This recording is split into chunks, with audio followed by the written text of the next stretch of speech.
Ne vois-tu pas la poutre que tu as dans ton œil? C'est le sujet de ce jour. Beaucoup de chrétiens, sur les réseaux sociaux, disent du mal des uns des autres. Alors, j'aimerais faire la part des choses, exhorter selon la parole des Écritures, c'est très bien, c'est ce qu'il faut. Dénoncer les œuvres de ténèbres, c'est très bien, c'est la vérité, c'est ce qu'il faut. Mais dire du mal des chrétiens, parce qu'ils sont pas parfaits, ça c'est grave. Et c'est très répandu sur les réseaux sociaux, sur Facebook, etc. De dire un tel c'est un serviteur du diable, alors que c'est un chrétien, non parfait, mais c'est un frère. De dire un tel et un tel c'est un faux prophète, alors qu'il se donne du mal pour amener des personnes à Christ, ou bien à indiquer dans quel temps nous vivons. Nous vivons dans les temps, des temps où bientôt l'enlèvement va arriver, et l'Apocalypse, on y sera très bientôt. Il y a des choses qui se passent. Donc ce qui est grave, c'est que des gens qui sont nés de nouveau, qui ont été baptisés, qui vont à l'église, ou qui sont toute la journée sur Facebook, tout ça, mais il faut qu'ils disent du mal sur tout le monde. Et ça, c'est grave. N'oubliez pas une seule chose. Jésus nous a rachetés à la croix, avec une grande souffrance. C'est un fait. Et c'est merveilleux.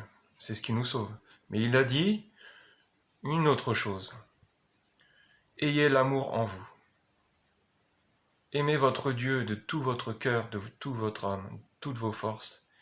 Et le commandement aussi, qui lui est égal, c'est d'aimer son prochain comme soi-même. Et ça me choque. Voilà. Donc, je vais vous donner quelques versets. Donc, Jésus nous dit, de prier pour ceux qui nous persécutent et d'aimer ses ennemis. Et je vous dirais, à plus forte raison, d'aimer vos frères et sœurs. D'accord? Si vous voyez des frères et sœurs dans le péché, dans l'erreur, priez pour lui, exhortez-le, et après, ça regarde lui ou elle devant Dieu. Alors, je vais vous lire la Bible. Donc, c'est l'évangile de Matthieu, au chapitre 7, verset 1. Ne jugez pas, afin de ne pas être jugés, car on vous jugera de la même manière que vous aurez jugé, et on utilisera pour vous la mesure dont vous vous serez servi. Pourquoi vois-tu la paille qui est dans l'œil de ton frère, et ne remarques-tu pas la poutre qui est dans ton œil? Ou comment peux-tu dire à ton frère, laisse-moi enlever la paille de ton œil, alors que toi tu as une poutre dans le tien?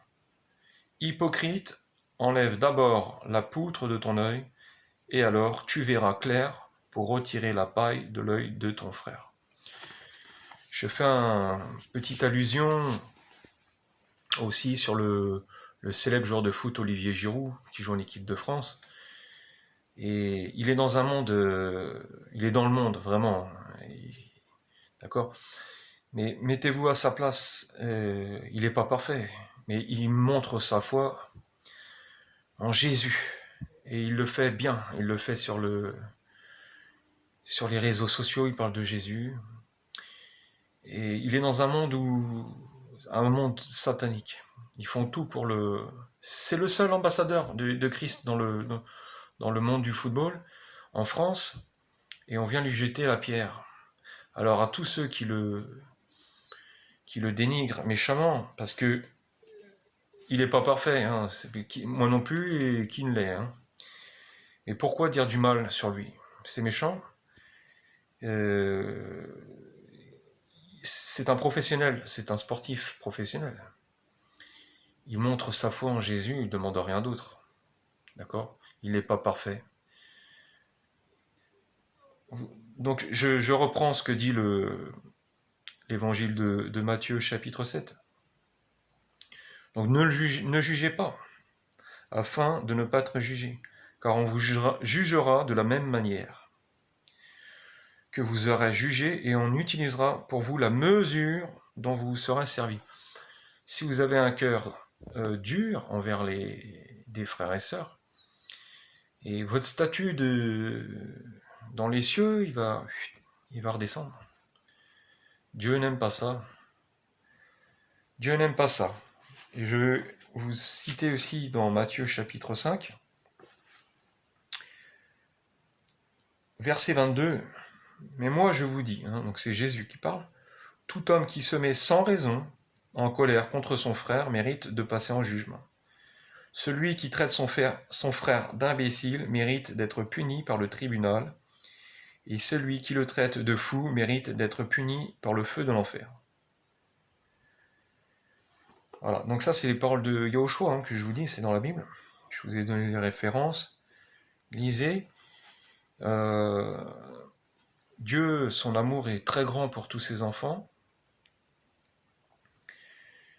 Il n'aime pas. Est-ce que vous connaissez un père qui aime voir ses enfants se détester comme ça?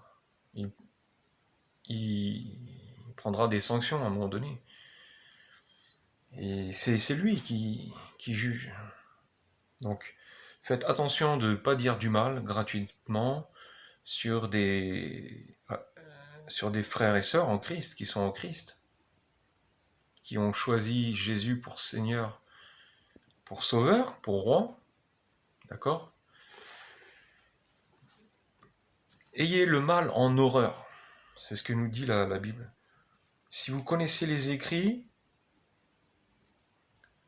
si vous avez de la connaissance, ne l'utilisez pas pour écraser les chrétiens, mais plutôt pour les aider, les exhorter. N'oubliez pas que l'orgueil, ça fait gonfler, et ça fait chuter aussi. Regardez le roi Saül, qui avait été choisi par Dieu, qui avait reçu l'onction. Il était roi d'Israël. Regardez sa chute. Pourquoi? Parce que il a désobéi, mais son cœur, il était méchant. Il s'était endurci. À tel point que le roi Shaoul, qui a été remplacé par David, le roi Shaoul a voulu mettre à mort son fils Jonathan. Pour vous dire à quel point l'orgueil et le manque de cœur, un cœur dur, alors vous pouvez avoir l'onction, tout ça, mais à un moment donné, vous pouvez tomber de haut. Alors, ayez l'amour de la vérité, l'amour de Dieu, aimez votre prochain. C'est aussi dire la vérité, c'est aussi, si ça va pas, c'est de lui expliquer, et ça sert à rien de... Faites selon votre cœur, vous serez jugé de la même mesure. Matthieu chapitre 7. Voilà. Après, il y a des chrétiens, ils parlent de l'enlèvement, c'est une très bonne chose. Ils parlent des points prophétiques, c'est une très bonne chose. Ceux qui recherchent le jour et l'heure de l'enlèvement, c'est une erreur, sachant que nous sommes presque dans ces temps, les temps de l'enlèvement, les temps de la fin, mais arrêtez de dire faux prophète, faux prophète, faux prophète. Chacun, voilà, il y a des erreurs, on ne peut pas dire le jour et l'heure, c'est contraire à la parole. D'accord? Mais on peut donner la période où nous nous trouvons en fonction des signes que Dieu nous a donnés. Parce que la Bible, il y a des signes, d'accord, qui nous indiquent dans quelle période nous sommes. Voilà. Donc je ne vais pas parler de ces signes-là parce que c'est pas le sujet d'aujourd'hui.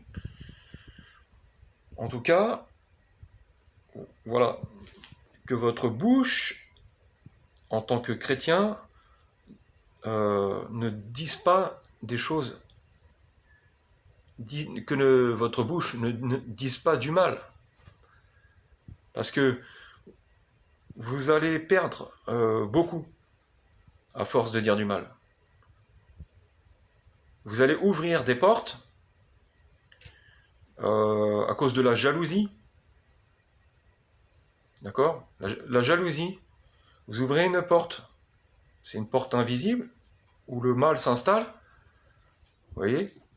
Et à partir de là, ça peut aller très loin. Donc ne dites pas, je suis en Christ, je ne peux pas perdre mon salut, je fais ce que je veux, tout ça. Vous pouvez perdre de gros. Vous pouvez rater l'enlèvement. Beaucoup diront, Seigneur, Seigneur, ouvre-nous. J'ai prophétisé en ton nom, j'ai fait des miracles en ton nom. J'allais à l'église le dimanche, etc. Et ils ne sont pas enlevés. Ils ne seront pas enlevés. Faites attention. Faites attention, frères et sœurs. Soyez bénis dans le nom de Jésus-Christ, Dieu le Fils, Yahushua, Hamashiach. Shalom à tous.